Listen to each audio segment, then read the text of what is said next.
സ്വർണ്ണവില റോക്കറ്റ് പോലെ കുതിക്കുന്നതിനിടെ സ്വർണ്ണ കള്ളക്കടത്തുകാർ കണ്ടെത്തിയ പുതിയ മാർഗമായ ലിക്വിഡ് ഗോൾഡ്.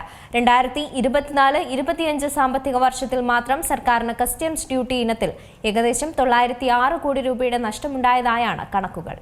സ്വർണ്ണവില റോക്കറ്റ് പോലെ കുതിക്കുന്ന സാഹചര്യത്തിൽ ആവശ്യകതയെ ചൂഷണം ചെയ്ത് കസ്റ്റംസ് കണ്ണുവെട്ടിച്ച് സ്വർണ്ണക്കള്ളക്കടത്തുകാർ കണ്ടെത്തിയ പുതിയ മാർഗമാണ് ലിക്വിഡ് ഗോൾഡ് അഥവാ ദ്രാവക സ്വർണം. ചില സിനിമകളിൽ കണ്ടിട്ടുള്ള ഈ മാർഗം പിടിക്കപ്പെടാതിരിക്കാൻ സ്വർണ്ണത്തെ മറ്റു രാസവസ്തുക്കളുമായി കലർത്തി ദ്രാവക രൂപത്തിലോ പേസ്റ്റ് രൂപത്തിലോ മാറ്റുന്ന രീതിയാണ്. വ്യവസായ ആവശ്യങ്ങൾക്കായി ഉപയോഗിക്കുന്ന ഇത്തരം സംയുക്തങ്ങൾ കസ്റ്റംസ് പരിശോധനയിൽ പെട്ടെന്ന് തിരിച്ചറിയാൻ സാധിക്കുക ബുദ്ധിമുട്ടാണ്. ദ്രാവക സ്വർണ്ണത്തിൽ നിന്ന് ഏകദേശം 15% മാത്രമേ ശുദ്ധമായ സ്വർണം വീണ്ടെടുക്കാൻ സാധിക്കൂ. 2024-25 സാമ്പത്തിക വർഷത്തിൽ മാത്രം ഇത്തരത്തിൽ ഇറക്കുമതി ചെയ്ത 1.11 ലക്ഷം കിലോ ദ്രാവക മിശ്രിതത്തിൽ നിന്ന് ഏകദേശം 16,778 കിലോ ശുദ്ധസ്വർണം വേർതിരിച്ചിട്ടുണ്ടെന്നാണ് വിവരം. ഇതിലൂടെ സർക്കാരിന് കസ്റ്റംസ് ഡ്യൂട്ടി ഇനത്തിൽ ഏകദേശം 906 കോടി രൂപയുടെ നഷ്ടമുണ്ടായതായും കണക്കുകൾ പറയുന്നു. സ്വർണ്ണക്കടത്തിന്റെ ഏറ്റവും വലിയ സ്രോതസ് ഇന്നും ദുബായ് തന്നെയാണ്. സാധാരണയായി ആസിഡുകളിലൊന്നും സ്വർണം ലയിക്കാറില്ല.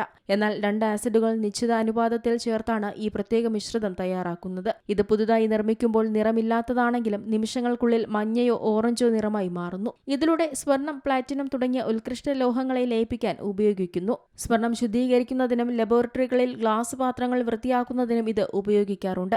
അതേസമയം 1,20,000 രൂപയിലാണ് നിലവിൽ സംസ്ഥാനത്ത് സ്വർണ്ണ വ്യാപാരം പുരോഗമിക്കുന്നത്. സ്വർണ്ണവിലയിൽ വലിയ വർധനവ് രേഖപ്പെടുത്തുന്നതിനിടെ മാർച്ച് മാസത്തിന്റെ ആരംഭത്തിൽ വില ഇടിയുകയുണ്ടായി. എന്നാൽ വീണ്ടും സ്വർണ്ണവില ഉയരുകയാണ്. മാർച്ച് 9 മുതൽ സ്വർണം കുതിക്കാൻ പോകുന്നുവെന്നും റെക്കോർഡ് വിലയിലേക്ക് എത്തുമെന്നും സാമ്പത്തിക വിദഗ്ധർ പറയുന്നു. വർദ്ധിച്ചുവരുന്ന ഭൗമരാഷ്ട്രീയ സംഘർഷങ്ങളെ തുടർന്ന് സുരക്ഷിത നിക്ഷേപമെന്ന നിലയിൽ സ്വർണത്തിന്റെ ഡിമാൻഡ് ഉയരുന്നതാണ് എക്കാലത്തും വില വർധനവിന് ആക്കം കൂട്ടിയിട്ടുള്ളത്. ഇനിയും അത് തുടരാൻ തന്നെയാണ് സാധ്യത. അന്താരാഷ്ട്ര വിപണിയിൽ സ്വർണത്തിന്റെ ആവശ്യകത ഉയരുകയും വിലയിൽ വർധനവ് സംഭവിക്കുകയും ചെയ്യുമെന്നാണ് വിദഗ്ധർ പറയുന്നത്. പശ്ചിമേഷ്യൻ സംഘർഷം ശക്തമാകുന്ന സാഹചര്യത്തിൽ നിക്ഷേപകർ ഇനിയും സ്വർണം വാങ്ങിക്കൂട്ടും. ഇതിന്റെ സ്വാധീനം ആഭ്യന്തര വിപണിയിലും പ്രതിഫലിക്കാനാണ് സാധ്യത. News desk Zee Malayalam news.